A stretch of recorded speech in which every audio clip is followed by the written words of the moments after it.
What's up and welcome to another Mograph Mocast. I'm Dave. And I'm Matt, and joining us today is the super talented Mahnoor Barry. Hi, what's up? And Mograph is a supplement to our site, mograph.com, which is a motion graphics tutorial site with tutorials, plugins, podcasts, and other Mograph stuff. And on the show, we talk about everything ranging from motion graphics to Cinema 4D, After Effects, plugins, render engines, doing business, doing taxes, being a contractor, or working for the man. You can email us info@mograph.com. Let us know what you think about the show. Questions, comments, concerns, queries, grievances, show topic suggestions, artist suggestions. We're on Facebook, Twitter, Instagram, TikTok, over there, and YouTube, and mograph.com. Look, check us out on all the things. Look, we're over there, we're over here, we're everywhere. I'm just streaming the TikTok over here just to try it out. Thought it'd be fun. I feel like that's what the people are doing these days. Yes. They run TikTok on the side like, oh, you're over there behind the scenes? Yep. Okay, cool. You should come over here where all the cool people are. See, and what I'm going to do is I'm just going to get on TikTok and watch the show from here. Oh, there you go. You can do that? There you go. You know. Nice. Yeah, you can just see me and only hear my end of the conversation. It's great. No, check us out on there. We've been posting some stuff. Hopefully we'll post some more. We hit 2,000. Let's get some more likes. We gotta pump up those likes, right? Yeah. Let's get them. We Let's got see how many likes we can get now. Yeah. We have 2,000 followers? We have 2,000 followers. All right, now. go Yeah. team. Already. All right. That's cool. Pumped up the cool. likes. Let's see how many likes did I give you. 104. 104 likes. Nice. Yeah. There you go. Not a good Try to idea. get on that TikTok. So make sure you send us an email, info@mograph.com. Give us some suggestions on what you want to see on the show and what types of content you want to hear about, because that's what really drives the show and of course makes it better, because it's the things that you want to hear about. So this week, real quick, I wanted to do a quick wrap up, not a wrap up, but just an update on Rococo stuff. We're still waiting on her suit. It's supposed to be here pretty soon. I'm excited about that. But in the meantime, we got the gloves, and I had honestly only 10 minutes to play with them, but I'm they were sitting there. I was just eyeing them. I'm like, all right, I got to play with these gloves and just see what this is about, and loaded it up, and I was able to connect them, and it's pretty cool. I'm just waiting for the bodysuit so that we can do the rest of it. So, the hands work, and it's interesting. You plug in each glove to the back of the computer via these long USB cables they give you, and that's how you set it up, and that's how you tell it what Wi-Fi to use. But they still have to be powered by USB. So they give you short cables so that you can power them with little batteries. So if you are somebody who's waiting on your suit to arrive right now, go ahead and buy some little USB battery things, because you're probably going to need them. Like a USB, just an actual external battery that you would plug your phone into or something? Okay. Yeah, something small. Maybe you could Velcro to your wrist or something. You want to have that portable. Seems like there would be a built-in portability, battery, I guess. that they would want to do that or something, make it easier. I don't know, but that's as far as I got. That's really as far as I got. I opened their studio beta, but it is a beta. There's a lot of settings and things that aren't there yet. I updated the firmware on the gloves. That was a little tricky, in my opinion, because I had them fail a couple times, and one failed so bad that I had to figure out how to factory reset it. Other than that, they're working, though. I got them up and running, and now I'm just super excited to try the rest of the suit. So we'll keep you updated. I don't know if we talked about it on the show or not, but Jags is flying in May with his suit, and we're gonna meet up with some other people here in town, like Barton Damer, who's got a suit coming as well, and we're gonna figure out how to use it. Have a little Rococo day. Yeah, Rococo day. So. Also wanted to give an update on Mograph TV. It is launched. We're really excited about that now. Some of you may be actually watching on Mograph TV right now. That's mograph.com/TV. Or you can subscribe and you can watch on the on our YouTube channel live. We got multiple streams running now. Glad it works. This is the first test of doing the simulcast, and both of them running at the same time. So please help us spread the word, because this is an experiment. I told Matt, I'm we're going to do this for a year, and if it's not we're gaining gonna any traction, do it for more than a year. We're going to do it for more than a year. If we can find a station manager. See, because I have to figure out what's going to play at every moment of every day for 3. It's like my daily now. Right. Right. So the only way that it works is if you watch it, though. If you're not watching it, if you're not putting it on, then what's the point? We've got a bunch of killer content, too. Yeah, a bunch of, great content partners that we're working with, which is fantastic. So some real good stuff up there. And we got some people that we're adding pretty soon as well. One of those is Ducky 3D. And if you haven't heard of Ducky 3D, then you're probably not into Blender. But if you are into Blender, you've probably heard of Ducky 3D. See? So make sure that you watch for that because he's actually making us some exclusive content. Ooh, exclusive. It's so exclusive. So make sure that you're watching. If you're curious about the schedule, like what's coming up, you can go to mograph.com/TV, and we've got a little scheduler up there. So, you can schedule your day around it and be like, oh, cool. Yeah. I'm going to check out Chris Schmidt's thing here a little bit later. Yeah. It's organized in blocks right now. We have blocks and things. And so, the times are not exact because, all this content's random times. Right. It's not like TV where everything's 30 minutes long. Right. So these are approximate. We're working on a system where we can show exactly what it is live at any given time and link back to everybody. We're working on it, but it has to gain traction for that to work. So make sure you tell your friends, put it on. If you got an extra TV, put it on somewhere. I almost said a Roku, whatever it is. Rev's got it. See, he's got it running right now. I've had mine running all morning. Studio. It's on YouTube, so anything that has YouTube, you could put it on. An old iPad or a TV or whatever. If you work at a studio, come on now. Just put it on the break room. Put it on the conference room. Put it on in the break room. Yeah, just put it on. I like it. During the day, you look over, you're like, oh, I didn't know that existed. That's a cool program or whatever it is, right? Yep. Look at that trick in Cinema 4D. I like that right there. It's oh, great. Another Mograph podcast. Yeah. Hey, I try to keep those, not on all the time.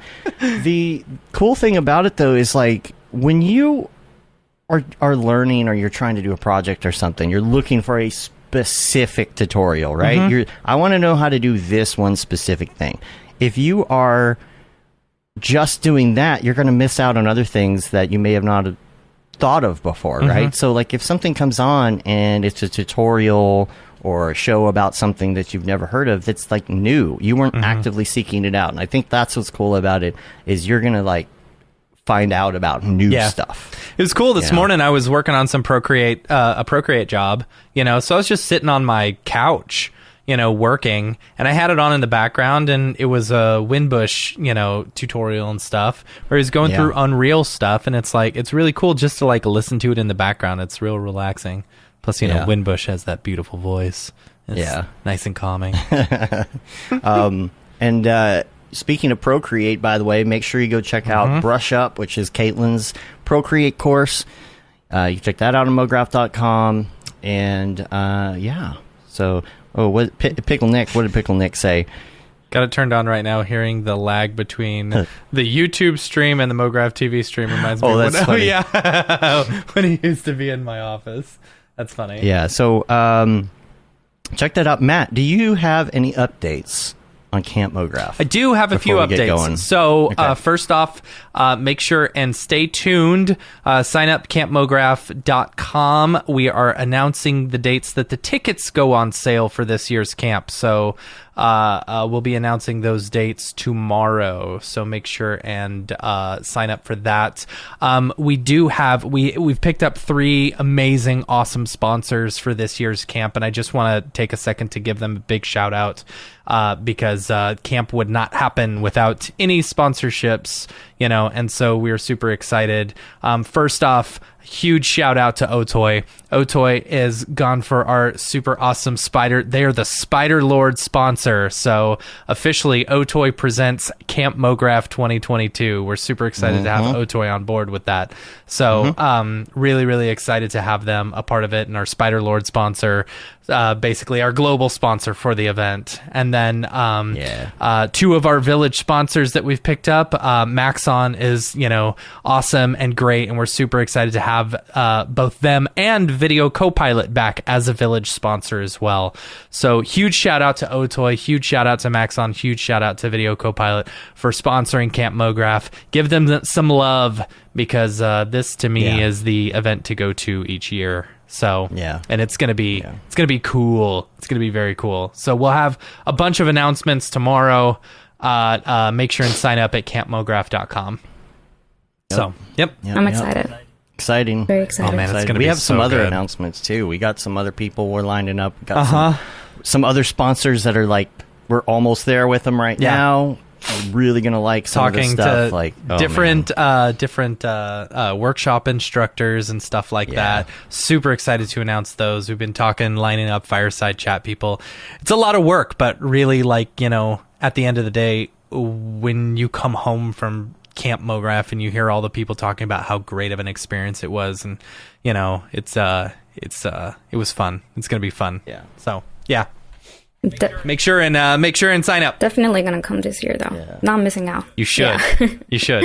yes, for sure. It's not too far away from you either. You know, it's not too long of a flight, is it? No. Like maybe like hour and a half, maybe Virginia to. No, Miami? it should be like almost 2 hours. Yeah. Not too Not bad. too bad. Hey, this is Dave. I just wanted to stop for a moment and thank our sponsor, Otoy, the creators of Render Network and, of course, Octane. But I don't have to tell you that. You know who they are. You see the results of their render engine all over the interwebs, and we're very grateful that they're supporting what we're doing at Mograph.com, from this podcast to Mograph TV to events like local meetups and Camp Mograph and all our community building efforts. We can't wait to show you what's in store, all thanks to their support. Go check them out at otoy.com. Now back to the madness. Yeah, so Mahnoor, let's talk about your journey as a motion graphics artist. You work currently at Box. Yes. Yeah. but we're not going to talk about that today. Actually, we're going to talk more about your journey and how you got there. And I think you've got a particularly interesting story. And so I figure let's just start from the beginning like we usually do.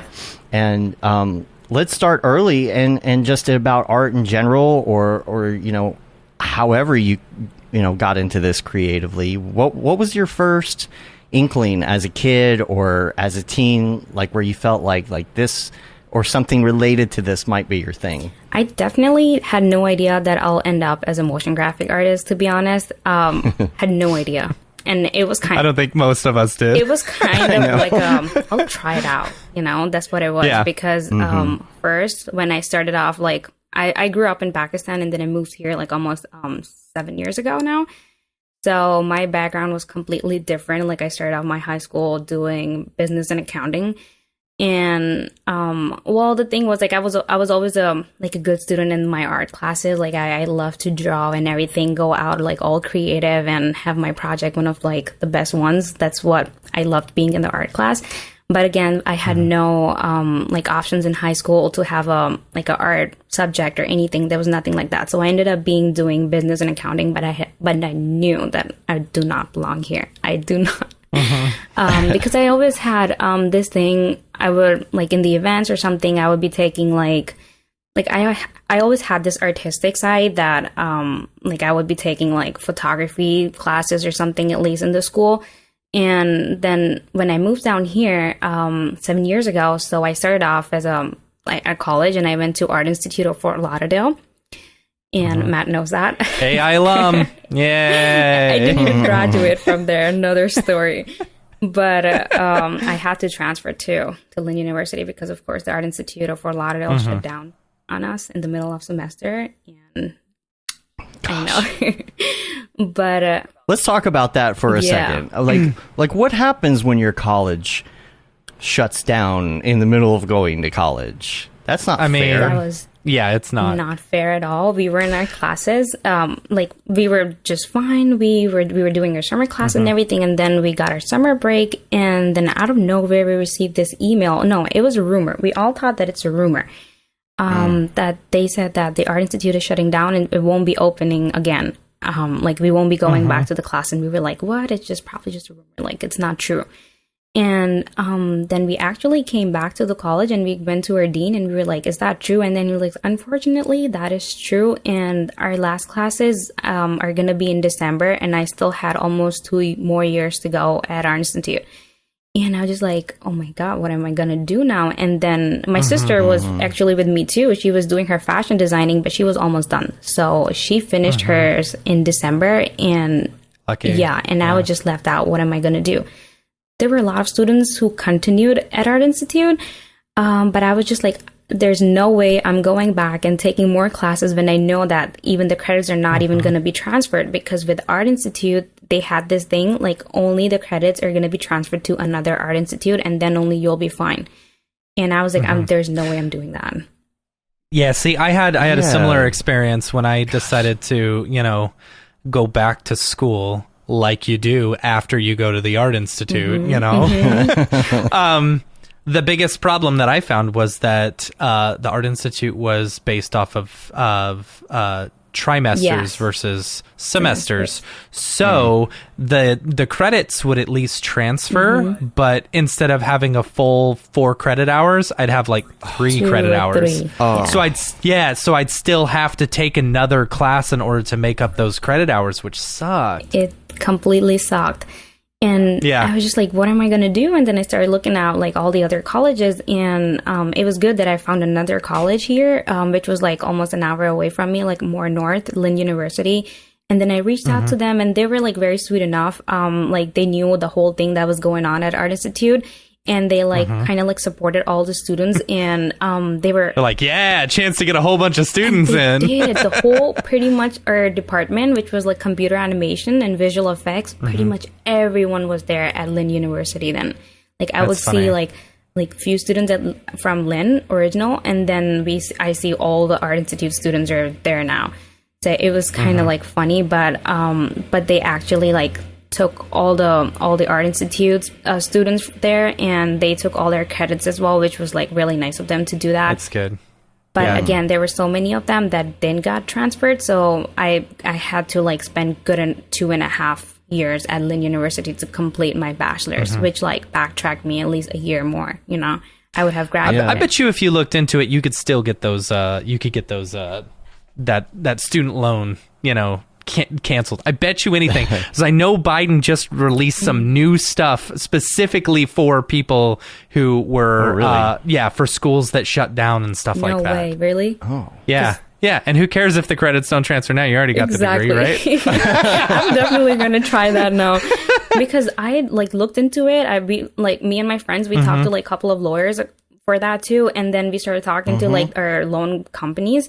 And they said, like, either if you do the loan forgiveness thing, you're going to get 0 credits from everything that you did. Yeah. So you would have to start, like, all over again. And I was not going to do that. Who cares? Yeah. Oh, gosh. I think that's that's total bullcrap. Yeah. I think that was such a lie, just to try and keep your money. Yeah, that's... Good old predatory U.S. school practices and stuff. It was crazy. It was crazy. But I'm definitely going to look for the what Biden did. You should, yeah. Because I know that there was something out there that happened, and we were just like, what if they like forgive? But then I was like, they're probably not going to do it because that's a lot of money. Like, but again, for the schools that shut down, that I think you didn't get different. It. Yeah, I mean, I don't know. Yeah. You're talking about accounting. Yeah. I was reminded of this. I think it's a cut scene. I've been watching the Office Superfan extended episodes on Peacock, and there's this cut scene from the job fair career day where Oscar is talking to someone, and she's like, "I'm going to be an accountant." He's like, "Don't do it." He's like, "Nope, there's no position here for you. Don't become an accountant." He's like, "You play guitar. You play guitar." Okay, play guitar forever. Practice until your fingers bleed. So, my brother is an accountant, and when he left school, he came and moved in with us for like 6 months, and during that time he was learning Blender. Oh my! It's like he's like the whole time he's like, I don't know if I want to be an accountant. What is this? Like all the artists have accounting background. Yeah, I don't know. I hated it though. Accounting and music. Yeah, accounting and music. We're all failed musicians. Yeah. That's what I always say. But at least that means we can keep a beat, Right? Yeah. for our renders, Right. You know, make sure they're on sync. I guess. For sure. So, also, tell us about your move. Like tell us about the industry in Pakistan, right? Where you moved from, and what is it like there in the industry? Like, is there a big art 3D animation industry there? Is it hard to get into? What's it like To there? be honest, when I was living there, we had no schools to even have anything related to like motion graphics or anything. All of the people who were working, they were like all self-taught.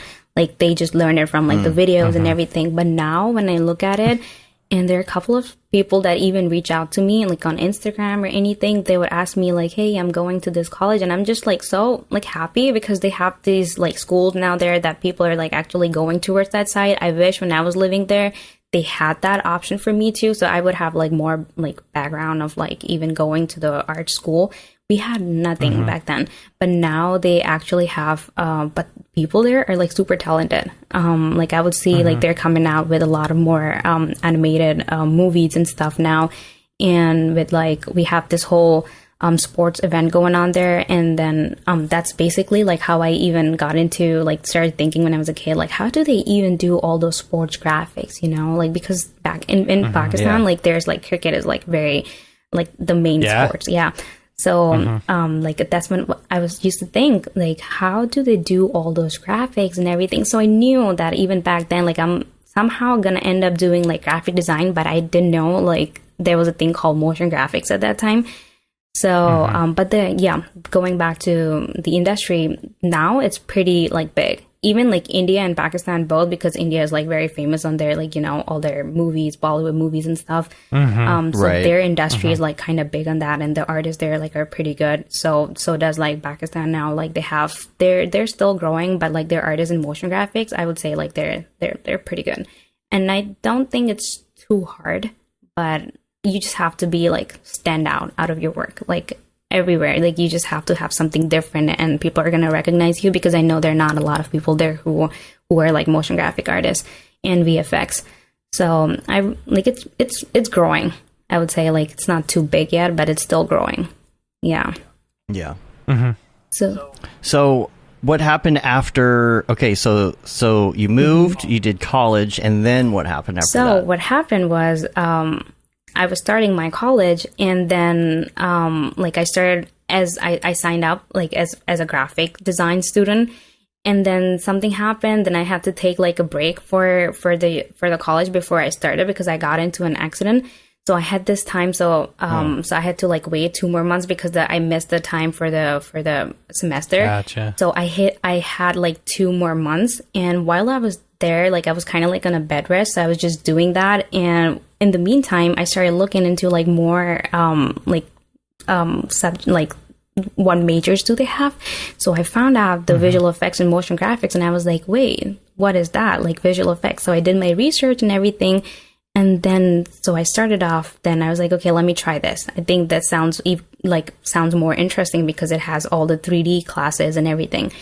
So then I started off as the visual effects and motion graphics at Art Institute of Fort Lauderdale. And as soon, like more I got into it, at first we started using Maya, and I did not like Maya. I was like, I think 3D. Heard that story before. I was like, I've said that story before. Yeah, right. So at that time I thought like, oh, I think the 3D design is not for me, because they started off with Maya and 3ds Max, and I was just like, I don't know. But then I got the Cinema 4D classes, and I was just like, wow, like I think this is the software for me.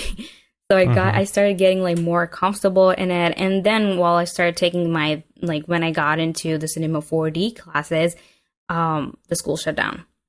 So, like when I started enjoying what I wanted to do. Come on, I'm just starting to like this. I know. Yeah. And then before that, with the VFX major, we had a lot of like cinematography classes. We had a lot of like photography classes, and I was already enjoying those. I already had Premiere classes, that editing and linear editing and linear editing. I was doing all that. So I was already enjoying that. Like I liked what I was doing, like in the cinematography classes, because I always had like I always liked doing photography. So I was just like, okay, I'm enjoying this. Then I got into Cinema 4D class. I was like, okay, I like this even better because we were doing all the tracking and everything, and I can do cool stuff in Cinema 4D by like tracking.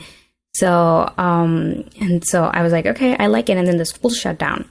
So I was just like, okay. So then I started at Lynn University, and then there was my favorite professor, which like I always bring him up. His name is Leslie. Like he was my favorite professor. So I got into his class. He's like all about like sound effects and everything too. In motion graphics, I feel like that's very important. When I got into his class, I started liking like Cinema 4D even more. I started enjoying a lot. I started doing more like products. I started doing like the headphones and a lot of couple stuff that was in his class. And I liked playing with all those mographs in the Cinema 4D, like all those effects. I was just like, okay, this is like, I think this is what I like. And from there on, I started doing more of like VFX stuff into started taking. I still had Maya classes, but I was enjoying definitely Cinema 4D more, and then while I was doing that, I heard that there's like a tour going on in Miami, and that has something to do with that's the graph that's the headphones there, I did in one of my classes, and that's in my professor's class. I actually won the. I'll be right back, guys. Sorry. Okay. I actually, for that one, there's like Addies Awards here that happens in Florida and up in North too. So I've won like a district Addie Award on that one too for the students, and I think like that was one of my best pieces when I was coming out of the college. But so from there, like I got to know that there was like a tour that was going on in Miami, and that's where I met Matthias. And when I met Matthias, I got to know that, there's like a whole industry of like motion graphics, and there are people. Then I start to get to know like everyone, like EJ. I started watching a couple of tutorials of EJ, and of course then like I got to know Matthias even more better. Then Matthias asked me to come to San Diego. There was this one of the conference there. So I attended that, and then there I met Andrew Kramer and a couple more artists, and that's when I was like, okay, I like this. Like I'm gonna keep continuing doing this, and it was just all about After Effects and Cinema 4D. By then, I knew that this is what I'm gonna do for the rest of my life. I just enjoyed doing that because I love playing with music and creating like graphics. Yeah. Yeah, I was gonna ask you how you met Matthias. Yeah. But that's what's so great is that when you discover this community, it's like, oh, this is cool. I didn't know all these people were here, and there are not necessarily communities around some of these other software packages. You know, I feel like Cinema 4D is just like that's where that real feeling of community is, not just like people that you've met in a forum or on a Discord or something. It's like real people in real life. We have meetups. We, become friends and all of that, right? Like, so this whole community, like you just like they're your people. You understand each other, like and it's just like I that's so much fun to like get to know other people and work with them as well. It's just I loved it. It was like this is great. Yeah, like, Maxon is doing great with all that. What was the San Diego function? What was that? It was like what is it called? I'm missing. Trying to remember what that was. Was it a idea conference? Yeah. It was. It was about. There was like a lot of sports like companies were there too, and everybody was just like it was like a whole conference. So Matthias asked me to come, and he wanted to like represent me. So I was representing like some of my work that I did at that time, like some of the sports graphics that I made. And then there was like at that time I modeled a car. So I was representing some of my work, and then was just meeting people, just networking. So he asked me to come for like networking, and then he asked me to help him out with the whole conference things. I was helping him out with everything over there. And there was like, again, Andrew Kramer was there and a couple more. Yeah, that right there. IDEA conference. So I was. Oh, so you worked at. So this is the before times. This is this is back in the day when we can actually hang out at the booths. God, I miss that so much. I was just telling Matthias, gosh. when are we gonna do like, when are we gonna go back to like road again? When are you guys gonna do the tours again? Because I missed that. Yeah. Now, hopefully NAB. Yeah. Hopefully NAB. We're looking at that. There's you and Andrew Kramer Yes. there. Look at me. And then I saw this one Yes, too. jeez. You're with David Ariev, Yes, the Octane Jesus. the Octane Yes. Jesus. Yeah, When Yeah. I met him, I was like, that's funny. the Octane Jesus. And Kramer, Yes. it's like the first time you meet Andrew Yes. Kramer in real life. Yeah. You know, it's like it's a big was deal. He's just Yeah. as nice in real life as he is on those tutorials. Yes. just as dreamy. Yes. Just as dreamy. Oh man, those eyes, I could stare at them all day. No. It was crazy. I couldn't believe it. And then he was at that time. I think he was.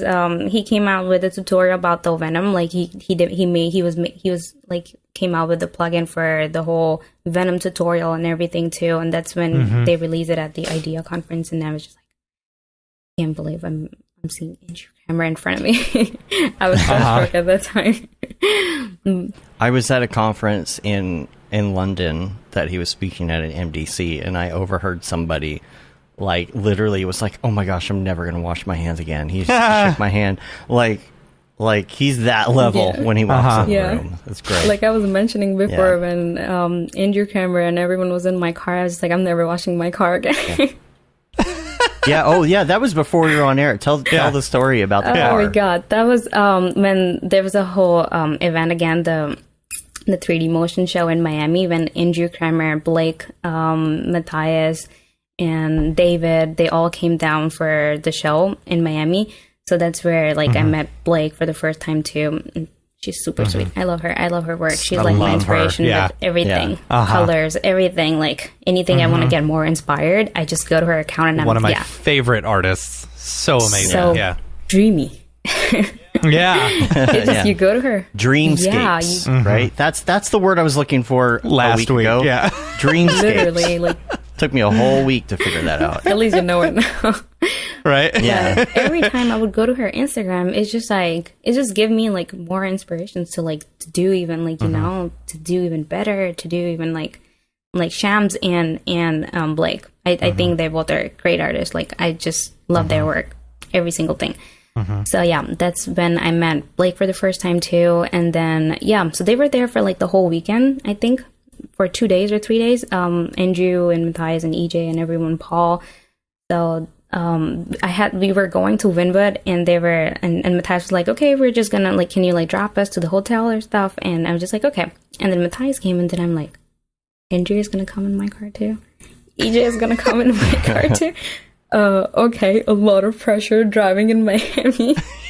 Yeah, don't wreck. Yeah, and I made the joke. You could take out like half the motion design industry right there. Exactly. And I was just like, oh my God, that's a lot of pressure on me. I have like great artists in my car. And I even have this like selfie video that I made like just to show like, you know, hey guys, look. You're driving. Hey guys, check out what I'm doing. What I'm doing. Hope I don't crash. Yeah. No. We were at the traffic light. I made sure I was driving like very attentive while we were at the highway too. And so when they got out of my car, I was just like, I'm never cleaning my seats again. It's just I have that same type of selfie video. The first time, like, really hung out with Kramer and a whole bunch of other people. It was at Half Res, and we all went to Chris Schmidt's house afterwards, and we were all well, I wasn't, but everyone else was drinking whiskey out of like those big Cereal Friends bowls. like cereal bowls. You know, That's all we had. And so, like, I'm just looking around, and like we're all playing Cards Against Humanity with Brodeur and EJ and Andrew Paul. Kramer and Paul, and oh man, it was a crazy experience. Yeah. But yeah. But after that, when I recently changed my car like last year. When I was changing, I was talking to my dad and my sister. I'm gonna take a picture, like where they all. But to be honest, like I mean, of course I cleaned it, but like I really didn't clean it for like at least straight 2-3 months. Like my back seats, I was just like, they were there. Yeah. They were there. But yeah, it was crazy. That's funny. Hi, my name is Sashia Dumont. I'm a writer, actor, and filmmaker. Hi, my name is Paul Robinson. I'm a director, DP, and filmmaker. We are the creators and hosts of the Go Gorilla Filmcast, an online source for all things indie film. We are a husband and wife film team and co-owners of Sen3 Productions, and we started this podcast for filmmakers like ourselves who were producing on micro budgets with skeleton crews. Go Gorilla is a weekly podcast that features various talents in TV, film, and web series productions. We've interviewed filmmaker powerhouses like Kestrin Pantera, Richard Raymond, Alex Ferrari, Cassandra Ebner, and Ryan Connolly. Amazing actors like Hannah Ward, Lou Taylor Pucci, Chris Wataski, and Eileen Gruba, groundbreaking cinematographers like Jody Lee Lipes, and Jessica Lee Gagné, and many more. We also offer weekly reviews of our favorite films and shows, which vary from low-budget first-time filmmakers to A-listers and everyone in between. Go Gorilla is proud to announce that we have officially joined the Mograph Podcast Network. So if you love filmmaking as much as we do, tune in every Sunday for a new episode of the Go Gorilla Filmcast, your source for all things indie film. Now available on the Mograph Podcast Network. What do you do to like stay connected with some of these people, you know, during COVID when we can't all necessarily meet up, or our meetups are like, you know, once or twice a year? Yeah. But I just feel like in our industry, again, networking is like so important. Even if you're like not meeting them, but you just want to stay connected to them, even via Instagram, like, you know, just like their work, comment on them and share them. Like, you just got to stay connected. You just got to here and there, like, message them or watch the tutorials, or when they're like live, you just got to chat or something. But with Matthias, like, we have this, like, I stay connected with Matthias like pretty much all the time. We have like these weekly calls. We like talk and we discuss everything. We're coming up with some cool stuff that we're working on right now. So, like, I at least stay connected with Matthias, and I think just like really important, because networking is super important in this industry. And and again, I'm so glad. When I met Matthias in Miami for the first time, I'm so glad I even went to that to that event, you know, because that's when I got to know him. And if you're just sitting at home, you're just like doing work at home, like while you're being in college, and you're not doing any networking, it's not going to take you anywhere. Even though like your work is pretty good and you're not posting your work on Instagram, you're not posting your work on like on different social media platforms, no one's going to recognize you, you know, like no one's going to know what you're doing.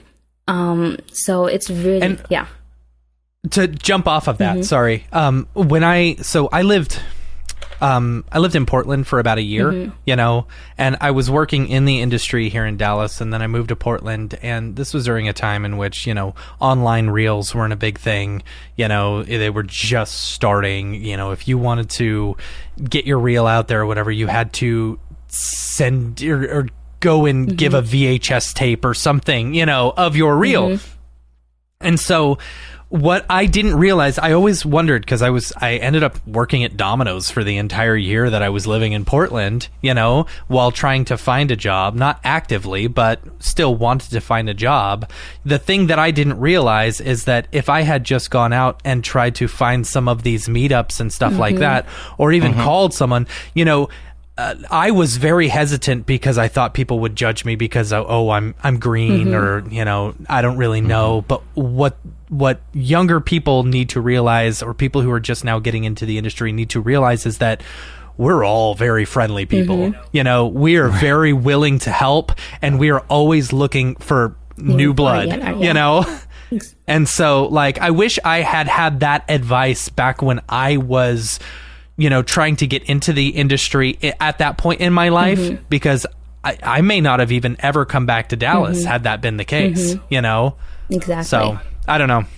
I basically tell to everyone, like, you just gotta network, because we, like, back at that time, like, I know artists didn't have, like, a lot of, like, platforms where they can showcase their work, but now we have, like, TikTok, we have Instagram, we have Facebook, we have Vimeo, like, just post your work, you know, just post your work, like, get more active on social media. And like, if there's like any kind of event happening, even though like the Matthias event, which was in Miami, it was like an hour. I went from my college to Miami, which was like almost an hour and 45 minutes drive. But I just was like, I'm gonna do it, you know, like, I want to meet people. And I'm so glad for that day, even though, like, I remember when I came back home, my parents were mad at me for driving that far. They're just like, what? And especially in Miami, because the drive there is just crazy at rush hour time. And the event was starting at 6 p.m. And it was just like crazy driving at that time. Like crazy accidents happen here. So I was there till like really late in the whole event, because I knew by the end of the event, you just don't go to those events, you watch and you leave. No, you got to network with people. You got to talk. You got to stand there. You got to make that, networking. You just got to know the other person and introduce yourself too. And that's what I did. Yeah. When the whole event ended, I stayed there. I started talking to Matthias. I started talking to other artists that were there. Met a lot of cool people, and then we changed our like Instagrams, our websites and stuff. And then that's when me and Matthias met and we clicked. And then he definitely like reached out to me later on, telling me like, hey, he would love to like have me on in San Diego. And like, so these networking, like we added each other right away, like followed each other on Instagram and just stayed connected, So I feel like that's so important for students right now too, that you just gotta go out of your way to like network with people, because if you don't do that, you're just gonna be sitting there. Like, that's it. Yeah. And stay the whole time. Yeah. Stay the whole time. Yeah. Don't kind of like show up and like, and just kind of duck out. Like, stay till it's over. Yeah. Stay until the last people. Yep. Are Exactly. just, Because and there's a huge difference between, so I'm not sure if you ever got to this point, but they do a portfolio show at the end of the year at the Art Institute, right? Every time. And so every time, yeah. And like you'd have industry professionals or something come in and you'd show off your work and stuff, but that's not the same. That's not the same as going to one of these meetups where you're there with other artists and stuff like that. Not necessarily the people who are doing the hiring or whatever, it's such a different thing. And like, to jump off of what you were saying, our situation was very similar. We had met Matthias and we had met Paul before, at NAB one year, and they were really nice people. And so we were friends with Ariev, right? We were friends with him outside of, all this stuff, because he listened to the show and we all became really good friends. Well, he told us that he was presenting in Washington, D.C., and I told my wife, I said, this is what I want for my birthday. I want to go to Washington, D.C., I want to go to this meetup, and I want to convince Matthias to have us present at NAB. And sure enough, that's what ended up happening. And since then, me, Dave, Matthias, our relationship has just blossomed. Exactly. That's what you got to do. And again, going back to how you said about the portfolio reviews, that's just like you're done 4 years of college, and that's only one day you're showing off your work. And the thing is, only local companies are coming there to hire. They don't like your work. Okay, that's it. And after that, once you're done with college, this happens with a lot of people, and I know that once they're done with college, they don't have that, like, they're just looking for jobs so badly, like they end up being not even in the art industry, like they just even go work for anywhere they get the first job, and then they forget about doing anything like art based. They're not going to go back, touch that software again, but while you're in the college, and I, again, like, because I know a lot of people reach out to me on Instagram, ask me like, what do I do while in college? Like, you just gotta, like, we have such good opportunity right now that we have Maxon training, we have like all these trainings available on YouTube. Like, you just gotta make your portfolio like stand out so much, and you just I know that it's hard for students to use plugins, because they're like kind of gets a little expensive, because we just get only expensive, like we only get like the base. But do the most you can from like watching those tutorials. You can just like keep putting like the cream on top of your pieces, like just make the best you can. Follow like tutorials. I know like there's a lot of students who just they just take their assignments as assignments, and they don't take their assignments as like their portfolio pieces. Come out with the best you can. So again, like, just keep watching like bunch of tutorials on YouTube, and make your work like the best you can, and don't wait until the portfolio review to show off your work, but go to meetups, go like a lot of people, like just network and show your work more, and try to get better like every single day. Like once you're done, once you're graduating, enough people, because you can get a really good job through networking. Like, hey, we met you there or something. Like, you know, they'll remember your name or something. So you just got to do that for sure while you're in college. Don't wait till the end of the day to be like, to be hired. See, I made the mistake. Right. I partied too hard in college. You know, like I was also in a band at the time, and we were playing shows 2-3 times a week and stuff like that. And it's like, I didn't focus on my art at all. I focused on a different type of art, you know, just the wrong kind. You don't have to be good. That's the thing. To go to a meetup, you don't have to be good. Nobody cares. Like, nobody cares. You're real. Like, you might feel bad, like, I'm green and I can't compete with these. Nobody cares. Yep. Like, nobody cares. Just show up and meet people. Like, you don't have to have, like, the most beautiful reel in the world to make a friend. Exactly. It has nothing to do with it. And you're going to learn by osmosis through these people. That's the whole point. And, like, it doesn't matter. Like, if you're noob and you make some sort of connection, maybe there's somebody that needs somebody that's introductory level or junior artist.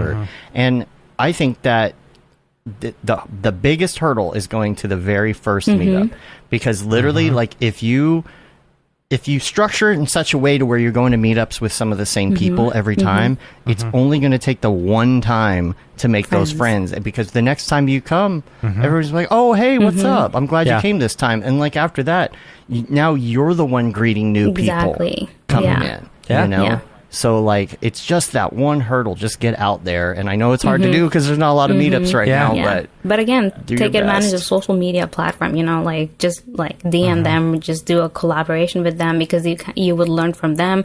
There would be some things that they will teach you. There's some things, like, you can teach them. Like, here and there, just collaborate, work, too, so that you can learn from each other as well.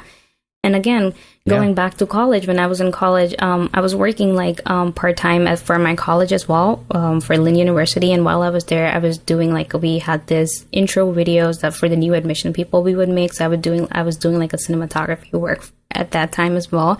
And while I was there, because I was so comfortable with Cinema 4D, I started making these Giphies for my college on Instagram. Like, so if you would search like on Instagram, like on the Giphy thing, the stickers, the stickers. If you would search like my college, like all those Giphies are gonna come.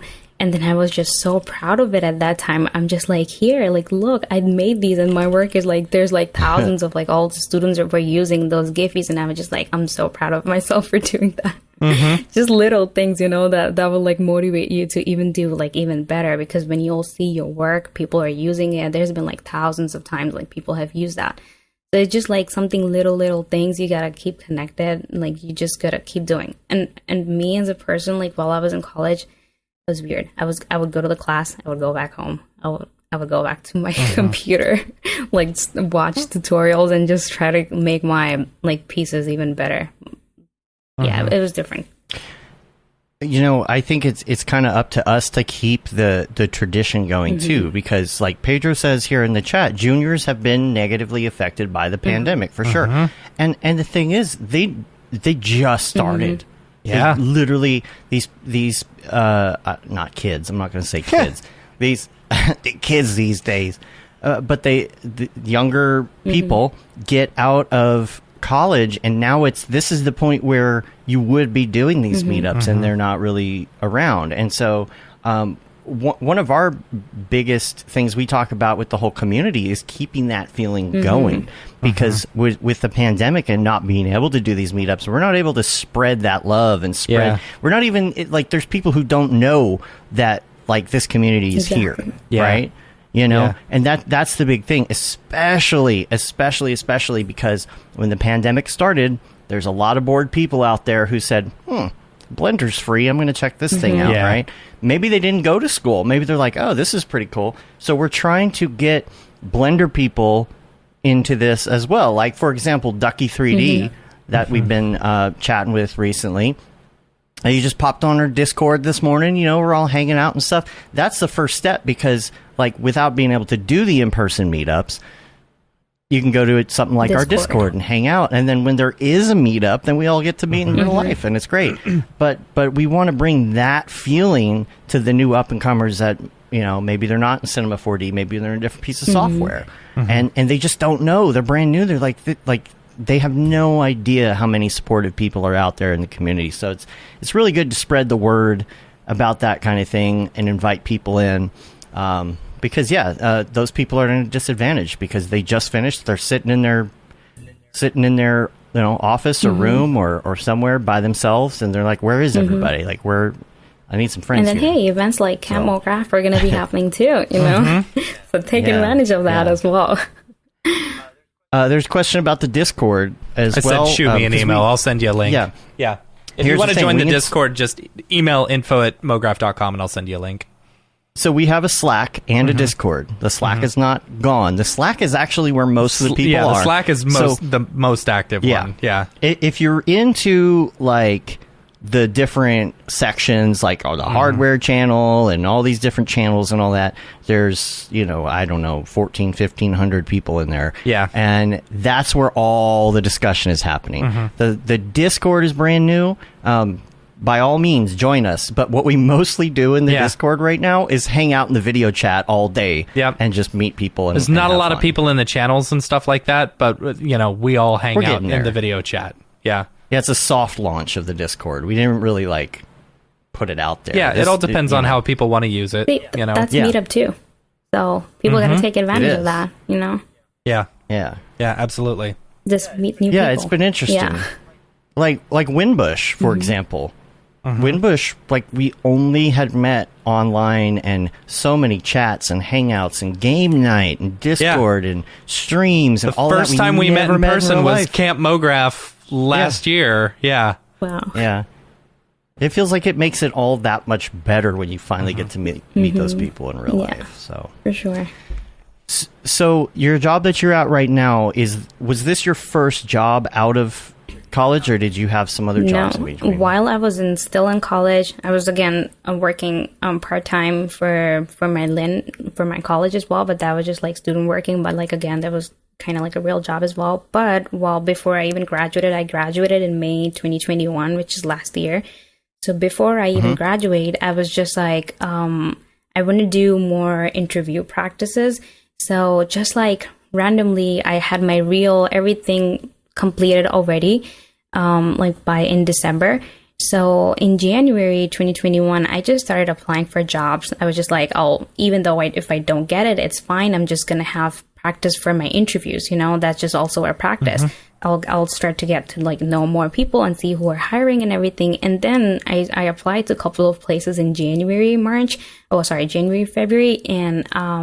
And then I started getting interview calls, and the first one I got, and then the second one I got, and then I got the job right away in February. And I was just it's my last semester. Should I take it or no? Because I was doing again all my portfolio pieces and everything. But every piece basically that I created in the whole my year, I had this intention not to wait to create my last best pieces. But every class that I was taking, I wanted to create a piece that I can actually put it in my portfolio. So I already had my demo reel ready, so that's what I was sending. And while I started applying for jobs, I was you know what, I'm just gonna take it. I started talking to my professors, to my dean, and they were so proud of me. They were we'll cooperate with you. We'll take your classes. You can take it online, or you can come to classes. My professors were super nice. They said we'll put you online. You can talk to us while you're at work too. And then my job was pretty good too. They said okay, you can take break or something while you have class. So while I was working, I was taking my class as well, and I had to go on site to work. So I was working for this telecommunication company. So I was doing all the advertisements for them, for their YouTube, for Roku, and all that other stuff, for their Instagram, for their Facebooks. I was it's a government-based company. So I was working for them, and while I was in college, and it was my last semester. So it was a lot of burden on me to have 6 classes while I'm in last semester. Ooh. And I'm working. Holy cow. And wow. And I'm working. That's a lot. Well, I'm taking 6 classes because, I knew that I can do it. And then I was working full time every day from 9 to 6 as well. So I would stay awake till 3 a.m, and I'm just working hard, and I'm just I know I can do this. And then I have to wake up again at 7 a.m, go to job.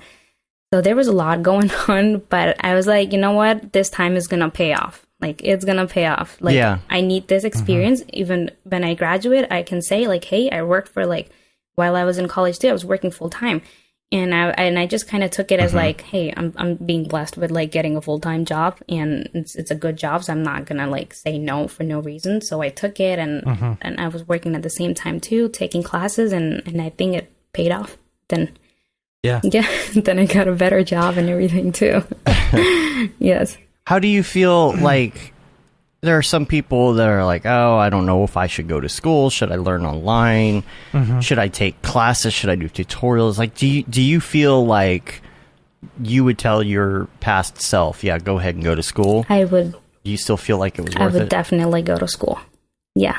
I know that there are people there that they're very like self-taught and they're doing great, and I'm like super proud of them for doing that as well. But I just took school as like networking as well, because I was meeting like great professors. Right. I was getting along with like the new great artists, like students that I'm working with. Like, take it as like, you're people like great artists around you, so you take advantage of that as well. And I like what I was doing basically at school was also, I was kind of like self-taught too. Like, I was doing work with one professor. He was my favorite professor, so I would reach out to him all the time if I have any questions. But again, I was watching tutorials and learning online. But again, I was like, it was pushing me more to do even better. Like, I wanted to stand out every single time in every class. Like, I was just like, I want to, like, my piece has to be the best one. So it just like, it motivated me to like even do like better.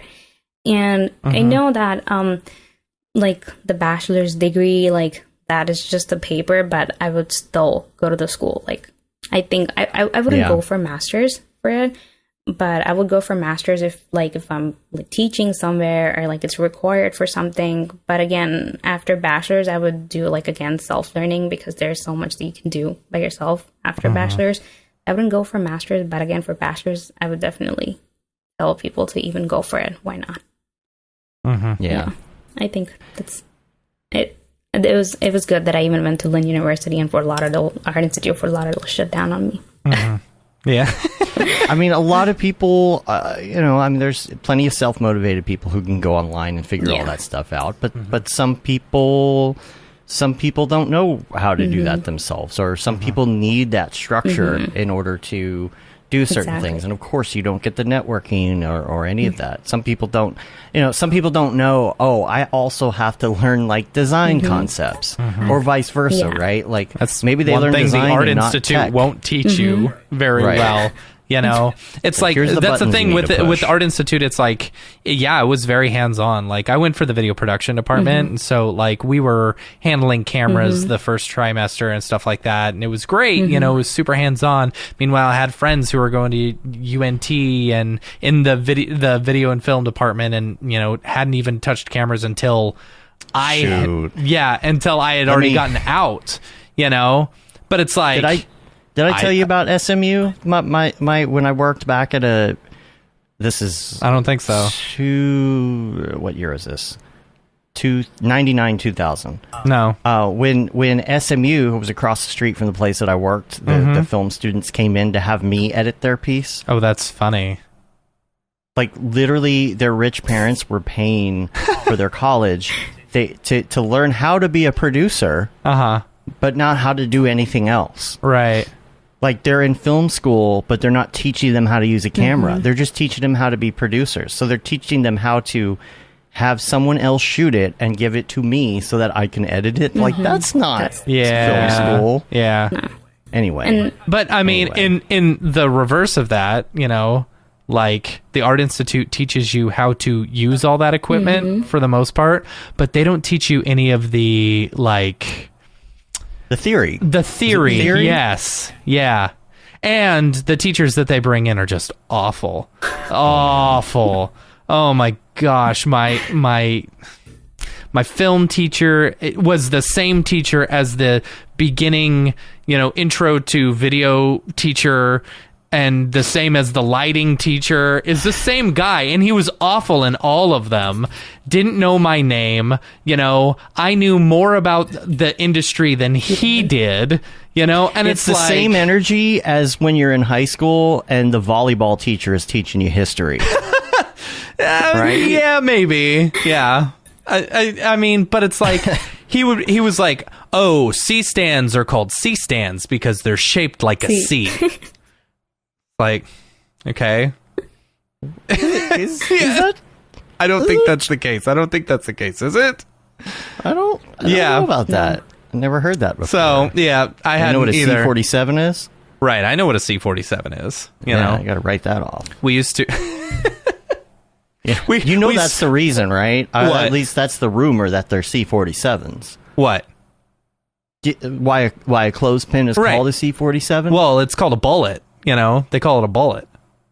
Or well, I've heard it called the C-47 because Right. that's the only way you can write it off on taxes. Oh, that's funny. That was the original, like the way that came about was that that's funny. somebody, the accountant was like, you can't write off clothespins, and he was like, well, that's a C-47. Yeah. I don't know how true that is. That's funny.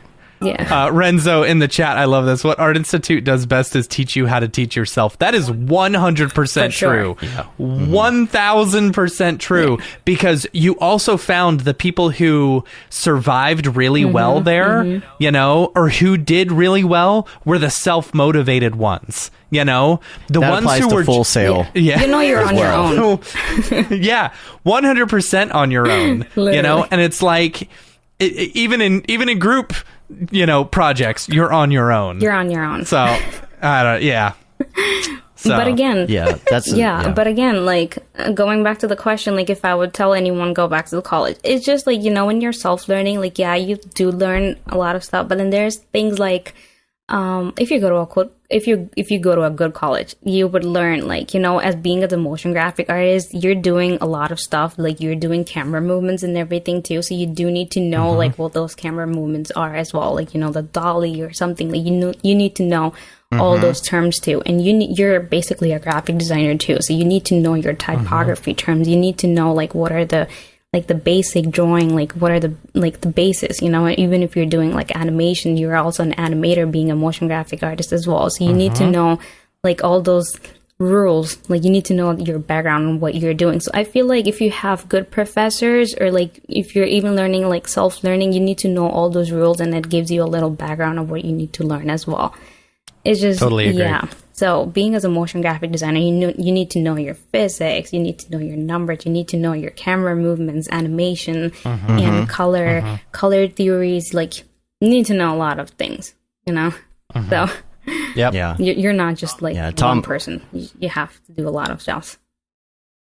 Thomas in the chat was like, he said he dodged Art Institute and then went to Full Sail and eye roll. But, you know, here's the thing. I know a lot of great people that came out of Full Sail, even though Full Sail was kind of especially in Nashville, when people said, when I was in Nashville, people were like, Full Sail, you know, but it's all the people I know that went to Full Sail that are really good, it's because they were self-motivated. It's kind of like, I feel like those have the kind of the same vibe, but it's like, yeah. Full Sail, more like half sail, am I right? Full Sail was actually my second choice when the Art Institute shut down. I was just like, should I go to Full Sail or should I go to Lynn University? But the thing was, Full Sail, like, of course, was in Orlando here. So it was like a 3-hour drive for me. So I chose to do Lynn University. It's a heck of a commute every morning. Yeah. Yeah. Are you working on any independent things? Are you working on like maybe like a short or? There's like a freelancing stuff that I would do here and there. So I would do like stuff for like clients, but there's a lot of I'm in the process of like learning Redshift as well right now. So I was just watching the training that was there last week for the Maxon. So I'm like learning Redshift. So I'm creating like some cool stuff so that I can like learn more Redshift, because I haven't got into the Redshift yet. I was learning Octane before, but then I was like, okay, I think I'm gonna switch to completely Redshift. So I'm working on some projects that This episode's sponsored by Oto. but so I'm working on some cool projects that just for like my practice and just to make myself even more better. So I'm just learning Redshift right now. Yeah, you have to know them all. You know, if you're, especially if you're going to be working with studios in particular, like where a studio's like, no, we are a Redshift studio. It's hard. I mean, even like Matt and I had like a call a couple weeks ago, and it's like, before we get into this, what render engine do you use? Let's start there, because it's really going to change the way we go about about working on it, because it's just the way that we have our hardware and everything structured. We use both. But it's like, which one are we going to do, so we know how we're going to handle the project. It's really good to know. It really changes your whole project, and depending on what render engine you're using, like, it changes the whole thing. So. And sometimes, it's really project specific. Like, Vernon and Jags were in our Discord the other day, and Jags was working on the very beginnings of a project, and he was like, I'm trying to decide which way I want to go. And the reason is, I've got this type of material, and it's got this type of look, and it's got like a bump glass texture, before you really dig in and you start doing like these experiments, if there's something like very niche or specific you're going to do, it's like, okay, let's see which engine is going to work for this best before we go down that road and then realize, 10 steps in, I have to just completely go retexture everything. We got a little segment here. We haven't done this in a while, because we've had a lot of like repeat guests who have done this before on recently. We have a segment called Mograph Recommends, where we ask you some of your favorite things to like figure out like where your influences come from.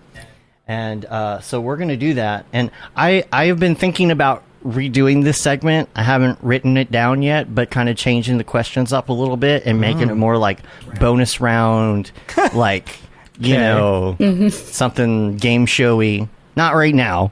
We won't do it now. But I've been thinking about restructuring that, so we'll see where that goes. But for this week, we're going to ask you your favorites, and the first one is your favorite movie. Oof, my favorite movie. I would say it's changing every 6 months. It can be by the way, like an all-time favorite, or it could be a recent favorite. So okay, again, all-time favorite, I would say Harry Potter series. It's just like, like, for that as well, I chose to do the VFX because I'm like a big fan of like watching behind the scenes of every single movie. I just want to know how it was done. I just want to know, like, and I love going back to like the projects of like even in the past how I did it or something, like, so I love seeing the process. So even with the Harry Potter, it was just like I always go back to like every single one of them, just watch the behind the scenes and how I wonder how they created that. I wonder how they did this, like all the green screen and everything. Like I just want to know how they did it. So when I was going for the VFX major, that's why I was like, because they used to mention everything in Harry Potter behind the scenes, like CGI and VFX. So I would say all-time favorite is Harry Potter, but recently the new Spider-Man movie. Wow. I haven't seen it yet. Haven't seen it. I mean, I'm pretty sure I know the spoilers, but still, you're missing out. Like, I know. You need to watch it. And if you come to camp, you and Shams can totally geek out about Harry Potter. Yeah. I know. I said, anytime I'm on TikTok and I see a good Harry Potter, because I'm a huge Harry Potter fan, anytime I see a good one, I send it over to her. Yeah. We send each other. Or anything Michael Jackson. I don't send her that because it's a sore subject. Shams is also a big anime fan, right? Yeah, we're well aware of that. Yes. What's interesting about Harry Potter is it's really interesting if you watch all the movies like back to back. It's almost like a history of VFX. Because in the very beginning, like, it's very obvious, VFX and stuff. And it slowly starts to get better and better and better and better to where by the last movie, you can't even tell. Yeah, you can't even tell. Exactly. Recently, while I was learning ZBrush, I made the... James, does Sham like Harry Potter? No one knew. Oh, yeah. So I did a... HP and BL. Yeah. Because at HBO, like I recently got the subscription for the HBO, and then I binge watched the whole series. I was just like, I have to watch it again. Again. So in one of my classes, like even last year, I was learning ZBrush, so I made the Voldemort. We had to make a character. Nice. I had to make a character. Oh yeah. Yeah, and then I modeled the Voldemort at ZBrush. It was fun. And then I did the That's fun. Yeah, and I did the texture at Substance Painter. Oh yeah. Nice. Quick on the draw. Quick on the draw. I got it. So it was done in ZBrush, and then I did the all the textures and substance, and I think it was a lot of fun to do. Yeah, that looks really good. That looks really good. Look at that. I know. Yeah, we got to get our substance on. He almost looks like a pug. Yeah. But yeah, it was a lot of fun to work on that. And I was like, they told me like any character, and I was just like, what can I do? What can I do? And I was like, I think I'm gonna go for Voldemort, of course. Yeah, But that's good. Yeah, Good choice. It was fun. But yeah. The Spider-Man movie, Matt, you have to watch it. I will. That one and Jackass 4 are on my list. Yes. Like, I really want to see Jackass 4. I'm a sucker for those movies. And like, my wife always like, so the last one I watched, I watched it on my phone, and we were laying in bed together. She was on her phone. I was watching it, and like it just makes me laugh. It makes me like giggle like a little girl, watching these, because it's just so funny. It's so stupid funny, right? And she thinks it's hilarious that I'm just laughing so hard. Anyway, I can't wait to see it. I'm very excited. Both Spider-Man and Jackass. Yeah. She's like, what are you watching? Yeah. Yeah, a lot of people don't like Jackass, and it is kind of like, it is totally dumb humor. Oh yeah, I lose it. Didn't you and I go see? I don't know. Did you and I go see the last one? I don't think so. I saw it with somebody like in some random city somewhere, but yeah, I can't remember. Any other movie related things we want to talk about, or are we going on to the next one? We can go to the next one. Okay, cool. The next one is music. Ooh, music. Electronic music, for sure. Nice.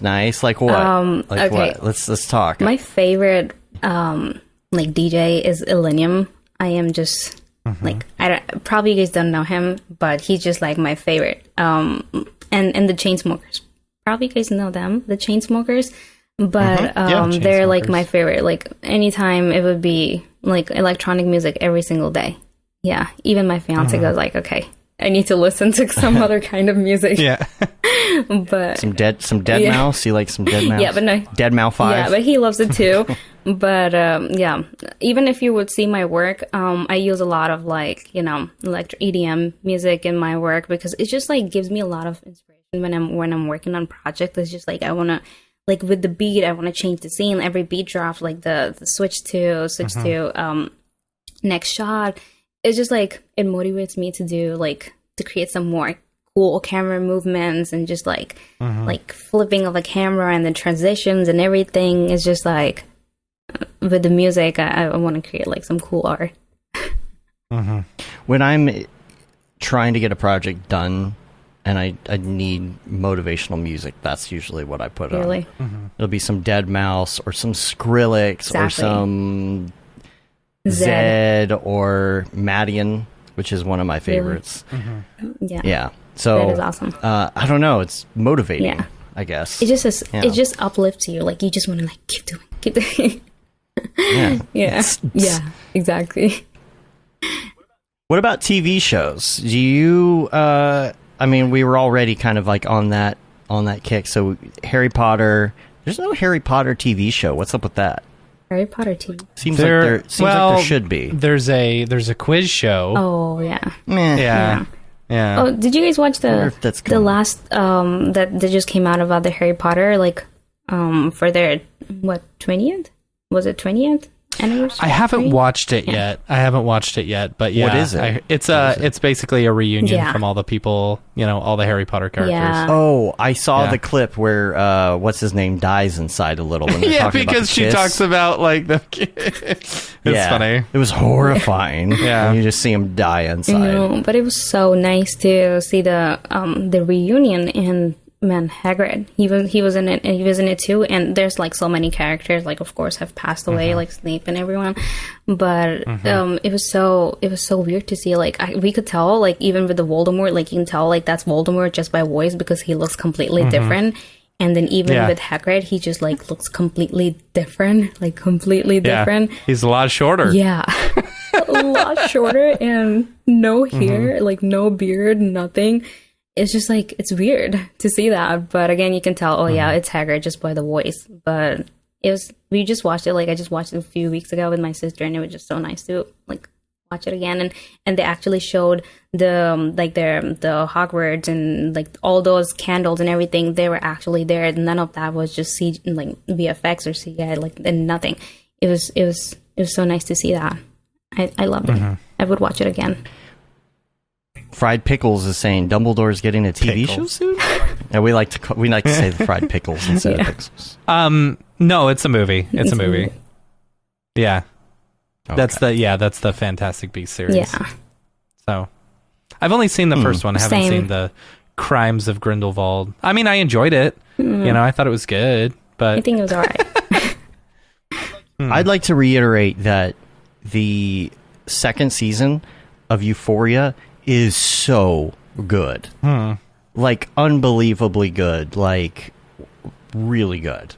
Like, really, really good. It's just everything about it. The story, the way it's shot, the editing, everything. Just, I am blown away. Like, the second season is completely different, I feel like, from the first season, but wow.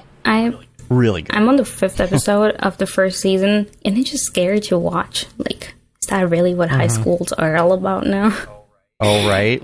I know. Well, like the generation now is just like, I mean, I'm like, I just graduated too, but like still it's just scary to like even think like what your kids are going to be going through in the high school. I know. I thought about that, and I'm like, I got to take it with a grain of salt, because when I was in high school and I watched movies about high school, I'm like, high school isn't like that. So it's a bit, I don't know. It's hard to say. But, oh my gosh, it's just so good. And characters, the whole, oh my gosh. It's great. And also, talking about this series, I don't know if you guys watched The Boys, which was the Amazon Prime show.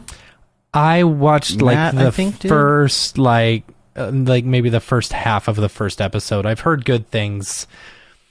Anytime I'm watching TV, it's got to be me and my wife into it at the same time, otherwise it just doesn't happen.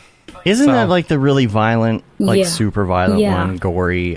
The older I get, the less into gore I am. I don't know what it is. You have kids, and then you start thinking about death, and then you just... I don't know. It's weird. That's why I couldn't watch the new Perry Mason. Like, within the first scene, there's like a dead child, and I'm like, all right, I'm out. Won't do it. Yeah. With that show, the storyline, the characters itself was pretty good, but I feel like the first season was the VFX and everything was, and the direction of the whole, it was just so bad. But then with the second season, I think it got so much better. They changed I think their whole team for the VFX, and they changed the director or something. It got the cinematography even got so much better. Like, you can tell it changed, somebody changed. But the first season, the character itself was just the story and everything was so good, but I don't know. And they had good cast and everything too, but the VFX was in the first season. It was so bad. I'm waiting for a lot of shows to come back because of COVID, and some of them are finally coming around. There's, like the Orville's coming back, Matt. Yep. Orville. He's going to get drunk and talk about how great the Orville is again. Right. Yeah. Also, talking about favorite movies, the Red Notice that came out on Netflix, I think that was a great movie. I don't know that one. I haven't seen that one. No. Is that the one with The Rock? Yeah. Or was that... Okay. It is called Red Notice, right? Oh. Or something. Red something. I don't... Yes. Red something. Julie, I don't know. Yeah. Julie just sent me two that I need to remind y'all about. Number one, Murderville is hilarious. Oh, I've heard. I want to check it out. Yeah. Yes, because the whole premise is that the celebrity that's on the show does not have a script. Yeah. They're trying to figure out what it is about and stuff like that. Yeah. Right. So it's like murder mystery, and then Conan O'Brien shows up as a detective, but he has no idea what he's doing. Right. So, and then the other one that we started and we watched 3 episodes of last night, that's really good, is the Pam and Tommy show that is on Hulu. Oh my gosh, it's great. Yeah. It's funny, it's great, it has so many stars in it. It is really good. So, all right. So check that out. Talking about the murder mystery, there's this new show that came out on Netflix, I think last week. It has a really big name. Probably you guys have saw it too. It was something like the woman in the house across the street, something. Oh, yeah, yes. across the street Absolutely, from the yeah. girl in the window. I even wrote it down because I was watching. Weird. I wanted to mention With it. what's the woman from? The Oh. woman from that one show. Yeah. From Frozen. What's her name? Yeah, from Frozen and Yeah. the Good Place. Yeah. Yeah. Yeah, that woman. Yeah. That woman. Kristen Bell. Kristen Bell. Kristen Bell. Yeah. Have you guys watched it, or are you guys gonna watch it? I haven't, no. Okay, I'm not gonna. I have seen parts maybe. of I'm it. not gonna spoil anything for everyone. I'm a big Kristen Bell fan. Gotta say that, Yeah. Then I guess you're gonna watch it. So I'm not gonna say anything, but it was good. Yeah. Is it good? It's Should I got a watch little it? bit of it's a little cornball, but on purpose. I Yeah. think. Okay. Yeah, Yeah. I was enjoying it all the way till the end. I was like, what? Yeah. Okay. Now, what about podcasts? Do you listen to podcasts? I listen to podcasts, but very different. I'm really into scary stuff. So Oh. yeah. You like that creepy pasta? Yeah. I even watched like the Scary Stories podcast, like true life that happened before, and then also like the murder mysteries one. But yeah, there's not any specific ones. I just kind of like here and there play any of them while I'm like going to bed or something. I just like to listen to scary events that happen in people's life. It's just like I want to know what happened and how they dealt with it or something. I just kind of like to listen to those. There's another show that came out on Hulu. It was about the murder mystery as well, and they had like the podcast in the show. It was Selena Gomez was in that show. The show itself was Oh yeah. what was it, Murder in the Building or something like that? I forget. Yeah, that is a very interesting combination, right? Because it's Steve Steve Martin? Steve Martin Short, Yeah. and Selena Gomez. Yeah. Like you're like, what? Yeah. Yeah. But it's Two interesting. like Random. men in their 70s and Yeah. a woman in her 20s. Yeah. Right. Maybe. Two Yeah. men in their 70s. And Yeah. Yeah. and then one Yeah. girl in her 20s, but it was fun to watch that show. I think it was pretty cool, and then they were creating the whole podcast in the show. It was just like the characters itself, the guys who were like in 70s. I think they're like very fun characters in that show, so I liked watching that. I love both Steve Martin and Martin Short. I think they're Only amazing. murders in the Only building. murders in the building. Yeah, Yeah. it was Okay. fun. It was fun to watch. Thanks, James. Yeah, thank you. All right, to wrap the recommend segment up, got 4 more questions. Number 1, plug-in, favorite plug-in, not a render engine. yeah. Besides that, I would say I enjoy a lot of Video Copilot plugins. I would say the optical flare, like I just play around with that all the time, to. and then the Saber, Yeah. and also the recently I was just watching one of the tutorial, and then I was watching the reflection plugin that they had. They included the displacement map in that, the Maxon, the VFX trap code reflection that they have. I know it's been there for a while, but they added the displacement. I was just like before even the show, like I was watching the tutorial on it, and I just found it like super interesting because every time I'm making a reflection, I would just kind of like scale it to the opposite side and play around with that. But I think with the whole VFX, and if you're working on a project that would need reflection, I think it was pretty cool to have that displacement map in it, and then you can adjust it accordingly to your composition. But I wouldn't say like any favorite, but again, the Video Copilots and then the trap codes. Yeah. Yeah.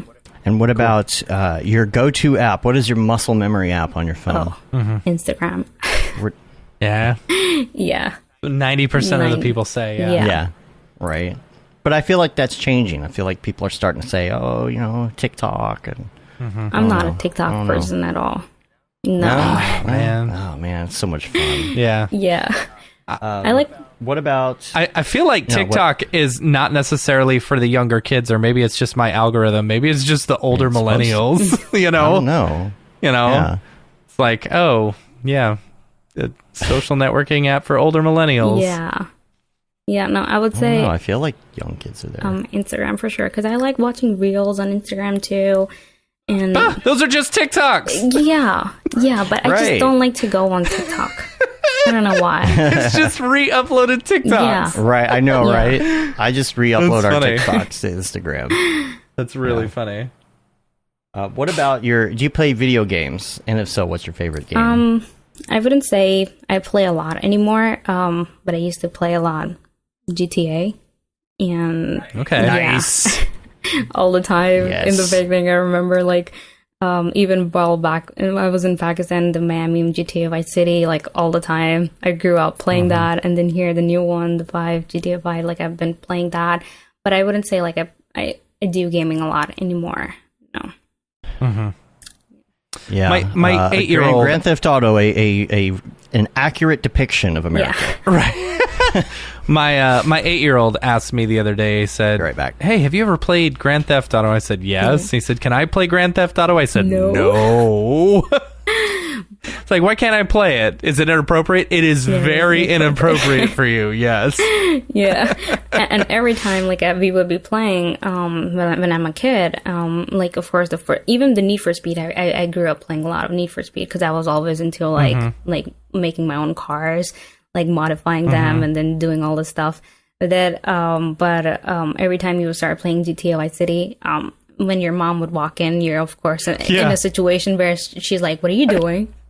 It's just a game. Oh, nothing. Nothing. Just murdering this hooker. Yeah, exactly. It's like, and then the way I was watching a reel the other day on Instagram, and they were making fun of like the girl walking towards a guy on the car, like the way they walk is just, it's so funny. That is funny. They're literally gonna walk like that. But yeah. Oh, man. Any other video games besides GTA? Not really. No. No. All right. I've been playing the new Pokemon Arceus game lately. It's weird. So like I've seen so many people be like, "This is the most amazing game ever," and like me personally, I don't really get it. You know, because you're just running around catching Pokemon. You know, it's so different than every other Pokemon game. Yeah. But my wife, so I got my wife on. She was never a gamer, really, right? Until the pandemic happened. Nice. And then I bought her Animal Crossing, and she absolutely loved Animal Crossing, right? And then she started playing Pokemon Let's Go Pikachu, you know, because I could hop in and help her, you know, as another character or whatever. And so she started liking that, and then I got her onto Pokemon Snap, and she loved Pokemon Snap. So she's playing all these Pokemon games. So last night she's playing the new Pokemon Arceus, and she's like, she looks over at me, she goes, "This is the best Pokemon game I've ever played." And I'm like, I don't get it. I still don't get it. Like, what's so special about it? Anyway. But hey, at least she's still playing, you know? She's just into it. That's all that matters now. Yep. Yeah. So, what else you got? All right, we got your last one here. This is life hack, and this can be something funny or it can be something real, whatever it is. The example we always give of this is Mitch Myers says, "Turn the toaster on its side for some bomb-ass grilled cheese." Life hack. Do you have anything that's that's a life hack that's either something funny or something you do? You know, one of my life hacks is if you're getting gas, that's the good time to check your doors and cup holders and things and grab that trash and throw it away. You know, my wife like mentions your life hack every time I get out to get her gas when we're all together. She's like, "Oh, you got to do Dave's life hack." You know. Yeah. With the life hack, I don't have anything specific, but I would again say, like, and I say it every time to every single person, it's not really a life hack, it's just an advice, maybe. Everything that I do, I always see, like, positive in what I'm doing. I always want to take out the positive in everything, and I would say, like there's always a chance to grow more. So just, like, look at the bright side of everything, and whatever it's, like, happening in your life, it's for a reason, and just, like, not go with the flow, but go with the flow as well. But, like, always find, like, something positive in what you're doing in your life, and there's always a chance to grow more. So just keep doing what you're doing. Just keep doing the best that you can do, because it's never too late for anything, you know? That's just what I always say to everyone. Stupid, but yeah. No, it's good. It's good advice. Yeah. Cool. Well, Matt, Yeah. are you ready to get into the drop today? I You ready was for a this? second ago, and now I don't. Oh, there's my You note. lost your Let's notes. do it. Aw. Let's get into the drop. Is this the fucking mic? This is exactly what I should be doing. What's up, and welcome to this week's episode of The Drop, your weekly source for all things NFT and crypto art, as well as upcoming drops by notable people in the Mograph industry. I'm Matt Milstead, joined as always is Dave Koss, and joining this week is Mahnoor Barry. Thank you for being here. I like that intro right there. That looks nice. No, yeah, look at that. Let's get into the major drops of the week. It's a very colorful week this week, I will say. It's like Nifty Gateway curated this based solely on like people's use of color, because you'll see what I'm talking about. So All right. well, minus today's drop. Today's drop is like absence Black of and white. color. Yeah, it's all black and white. Yeah. So today, the 7th, Cleon Peterson is doing a drop.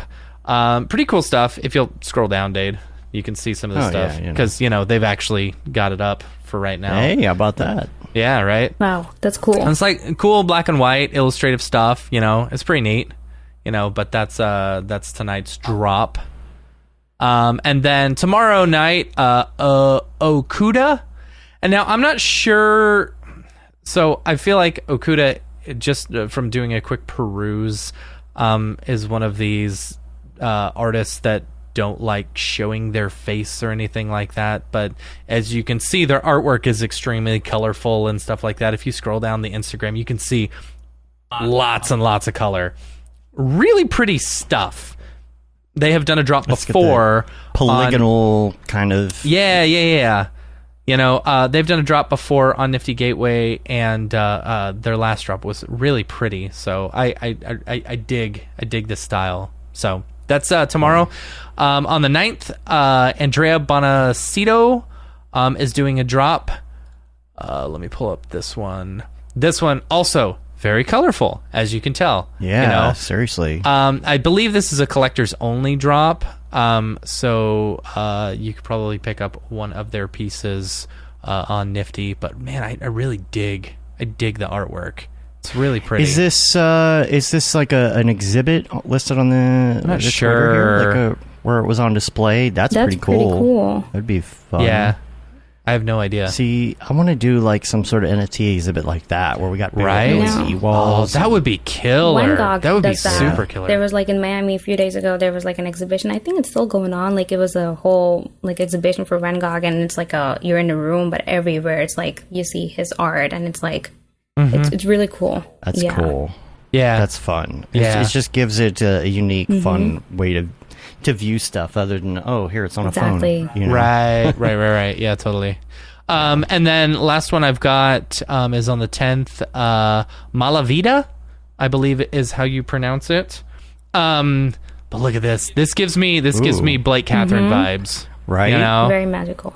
Totally dig this. Yeah. Right. Wow. So pretty. there's a bunch of different pieces just like this dropping on the 10th. So that's pretty cool. Let's see what else. So that's it. That's all I've got as far as Nifty Gateway, because they don't care about marketing. Next up, we've got Maker's Place.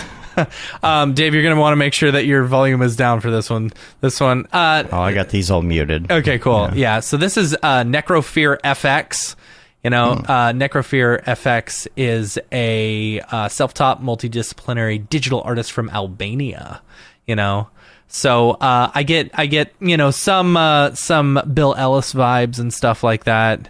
But I feel like Bill Ellis pulls it off a little bit better. But still, There's pretty more stuff. skulls and gold in that. More skulls and gold. Yeah. Right, Yeah. right. So, but yeah, I dig it. I like that. I like it. Then next up, you've got Vaccine. Vakseen. Seen. And I was like, Okay. oh, Vaccine. They're probably from Florida. Sure enough, Jacksonville, Florida. What? Oh, I see what you did there. Yeah. DeSantis and whatnot. Right. Yeah, But Michael Jackson. Okay, so like, gotta send it to Shams. Yeah. right. So what's weird about this, and I don't know vaccine is getting past the copyright on this, because a lot of these are copyrighted pictures that they're just but they're like traced. It's like, it's almost like something you're working on right now, Matt. Right, exactly. But we're gonna get permission on that. Yeah, but I'm you're just still saying. tracing. Yeah, but it's so much more stylized than this. This is like I don't know. I don't know how I feel about this. It's pretty much like image trace. And you just change the colors. That's what it looks like. Posturized, but then like just random colors instead of the posturized color. Absolutely. It totally looks like image trace. You bring it into Illustrator, you hit image trace, it's going to image trace it, and then you just start dropping colors. Exactly. Yeah, 100%. However, like we've said before, we know how the sausage is made. Yeah, so, it's easy for us to pick it apart. Exactly. Yeah. So, anyway. Yeah. Until they get in trouble for now. Yeah. Yeah. Let's see. So that's all I've got as far as the big drops and stuff like that. On the community stuff, first up, Winbush was featured in Sports Illustrated, which is pretty cool. So he is doing an upcoming collaboration with Sports Illustrated and 3 NFL legends on one of the NFT. So the one of the NFT is like a green NFT platform for entertainment and stuff, which is pretty cool. Yeah. I got the Sports Illustrated NFT thing here. Yeah, that's what that is. Site. I muted it. Make sure I'm not playing any loud ads. Right. Loud direct TV ads, but yeah. But yeah, like, so big shout out to Winbush for getting into that. That's a good hookup. Yeah. And then next up, we've got James. He said he's got a drop coming out Wednesday with Nifty Royale. Doing an edition of 25, and the bios will then battle on the blockchain for a 1-of-1. It's a fun gamified elimination raffle. That's cool. I like that. I'm waiting for it to come up so I can show it. It's not appearing on the link. As you can see it on my artist profile. Yeah, I'm trying to load the... Here it comes. Okay. Yeah. But it's not... This is... Okay, it's just going real slow right now. Yeah. Real slow. I think we'll see a picture in a minute. Hopefully. Hopefully. I'm just going to bring it up. Oh, yeah. There we go. There you go. There oh, yeah. He posted these on Twitter. Wow. Gosh, these are gorgeous. Beautiful. Absolutely gorgeous. So I made a mask sculpted in VR and rendered in C4D and finished in After Effects. All right. I was going to ask. Oh, first Otoy renders. First Otoy renders. That's good. Oh, nice. So, yeah, these are the 2 pieces. But, yeah, absolutely gorgeous. I guess the process is... He said wait. What? James said wait. Wait for what? I don't know. Like for it to load, I think. Oh, for it to load. Yeah. Yeah. Yeah, I was going to ask about the VR thing, and because the stuff because he's done a lot of VR stuff. Wait, like not he said necessarily that's his last realism, drop. Did I mess this up? Oh, well, I mean, I was just linking to the. Let's see. Maybe let me go back. Maybe is this the new one? Maybe I just clicked on the wrong thing. Is this the new one? I have no idea. No, because that says 11/5/21. Yeah. I don't know. All right. Well, James, he sent a Dropbox. He sent a Dropbox as well too. What is it called? Do you know? So we can look it up? I don't know. Said the 2K Let's pieces. see. There's like a bunch of stuff in this I think Dropbox, you so I'm not literally sure. sent me a Dropbox of your entire PC. James. Right? Yeah, Yeah. it is like the entire PC. Should we just check Twitter? Would that solve let's try all that. of this? Let's try that. Yeah. Let's go to Twitter. Because if you don't know James's work, you got to Yeah. check out James. James, you need to come back on the show. It's been a while. Yeah, man. Yeah. If you don't know, he worked on Into the Spider-Verse. Oh, really? You got to check out his work. Oh yeah. I'll check it out The for sure.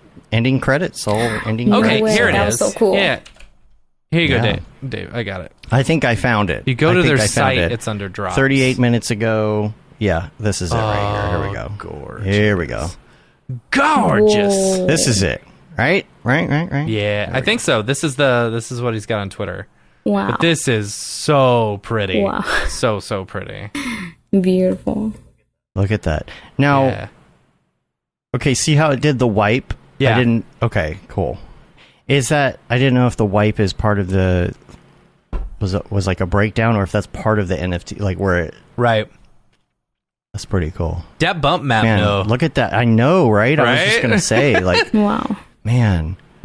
So, see, I would like to know about Just this process download my because entire PC. when you're in VR, like, I would love to go through this. James, you got to come be on the show. You Yeah, be you on the do. show again. Yeah. We need to talk about this. I mean, look at like the Details. even in the golds, like the weathering and stuff, like the kind of that grunge. Would love to know more about that. Look at that. That's beautiful right there. So pretty. Cool. Totally. Is that all the community stuff that we have? I think that's probably it, huh? So. I think that's it. Yeah. So, if you or anyone you know or love is doing a NFT drop, feel free to shoot us over a link at info@mograph.com. We'll shill it on the show. Yeah. Just a reminder that my piece is still available on Foundation. Yeah, I know. Oh, I was look. looking at it the other day. It's Dorpy. Dorothy is I had to pull a lot of strings to get that Foundation invite from Chad Ashley. Yes. And now they're just giving them away. I know. I got 10 of them. So I'm going to make a foundation just for my dead dogs project. I'm going to start doing other animals too. I think I'd maybe do like 300 deer or so. You know, it's like super meta though, because each one will go for a few $100. Yeah. That's not a dog And I- pun. That's a And I deer hate pun. cats. I hate cats, but I might be able to make some of those as well. I was going to make that a surprise, but I guess I let the cat out of the bag. Oh my gosh. Every episode I forget about Dorpy. How is it that I forget about Dorpy every episode? I was gonna ask, where is Dorothy? Yeah, I wasn't sure if it was a good idea for a dog to design a cat. But you know what they say? A dog always knows. Okay. Okay, bye. When you guys are introducing everyone, we should introduce Dorothy as well in the beginning. That's true. Yeah, this- All right. It should be like a Yeah, thing, Dorothy right? is All right. part of it, the show, so he has to be introduced. I'm Dave. I'm Matt. And I'm Dorothy. So have right. you been getting into the NFT space? Have you been working on anything? I'm working on something. Yeah, I'm working with the team right now. Let's see where it goes. So we're still in the process of working on it. Yes.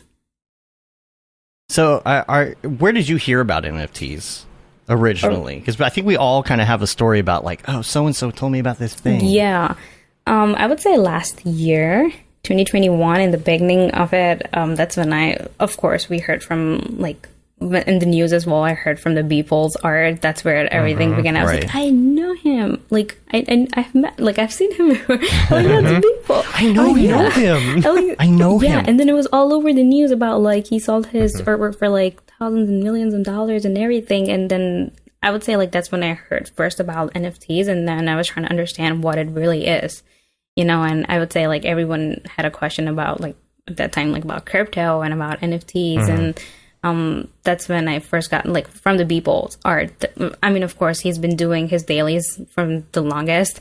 And I would follow his dailies like every single day, what he has posted, him and Shams. And then when I heard about his NFTs, that's when I would say like I first heard about his stuff. And then I started looking up like what it really is and like still trying to understand. There's still like there's a lot of depth in it. So I would say like I'm working on it right now.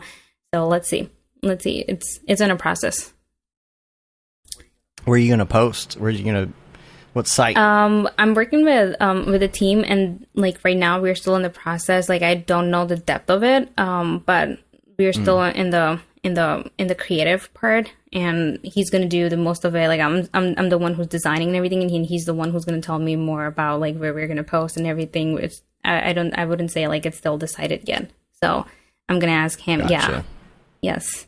So let's see. Cool. Well, you're going to have to hit us up Yes. and send us a link so we can do that announcement on the show. For sure.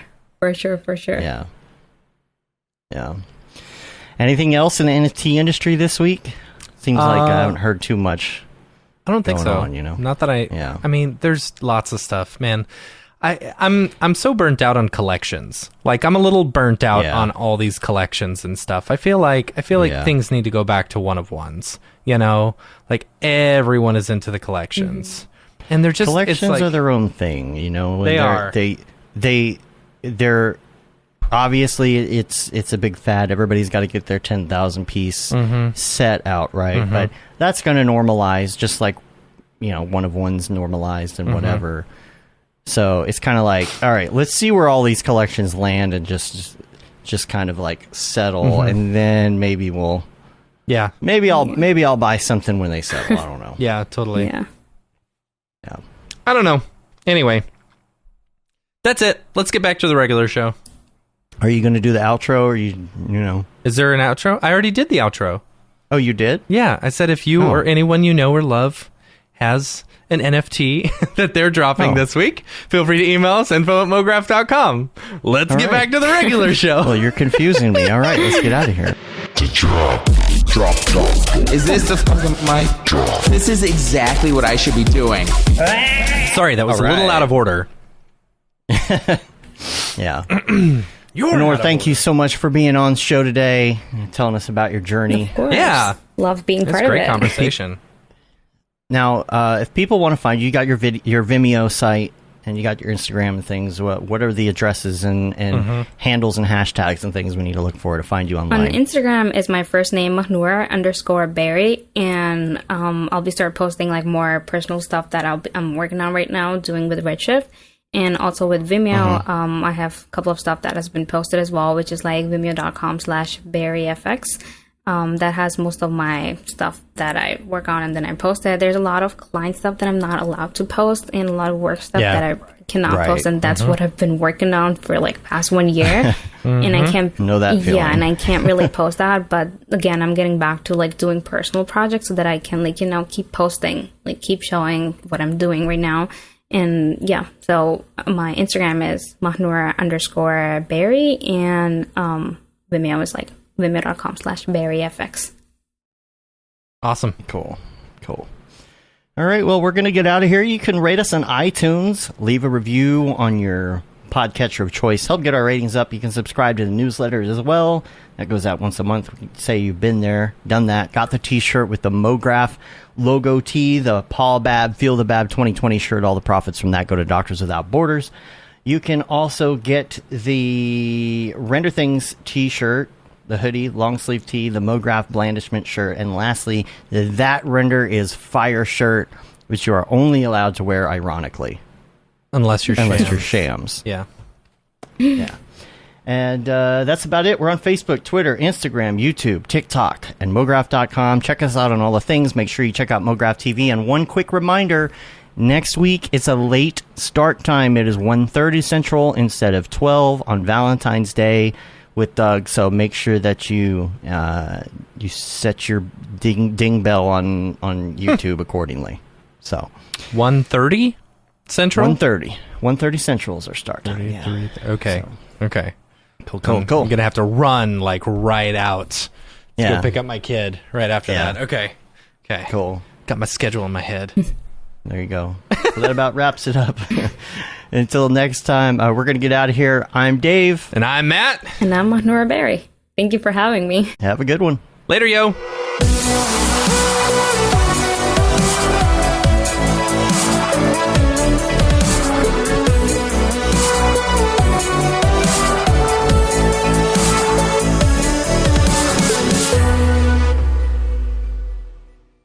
Pretty good, I guess. Mograph.com, an online resource for motion graphic artists. Start your week with the Mograph Podcast. Industry news, interviews with your favorite artists, and terrible humor. Watch live shows and interviews from Mograph events like NAB, SIGGRAPH, Half-Res, and local meetups. Our Mograph Talks feature live demos and motivation from artists all around the world. Sometimes you gotta make stuff that you're not gonna put on your reel, and I'm not here to judge. What if Rick and Morty show up for the countdown at midnight? That's where I peaked in life, in my career. We gotta stop this thing, Rick! It's gonna kill us all! Hear from the people that create your software, design your render engines, and artists that are changing the face of modern motion graphics. You get that render done. Yeah, you better frame what? Mograph tutorials and online classes will teach you about Cinema 4D, After Effects, as well as other popular software and render engines. Throw in the HDR Studio, take the render settings, pick the HDR, put in a reflection, and gorgeous. Branch into new software. Learn time-saving tips, techniques, workflows, and lessons that'll keep you up to date in the world of motion design. Oh, brother, those are some of my favorite elves. I love projects that scare me. When our art director comes to us and asks for something that I had never done before, man, it gets me pumped. Join the conversation in our live sessions. Check out our plugins or join the hundreds of daily active users in our Slack channel for technical help, advice, contests, or just to joke around. Real nice banana. Ah, that's so funny. All right. I'm going to live forever. Subscribe today and get the latest updates on our YouTube and other social media channels. Take all your dreams and just do it! We don't care how you get here, folks. Just get here. Subscribe to Mograph.com.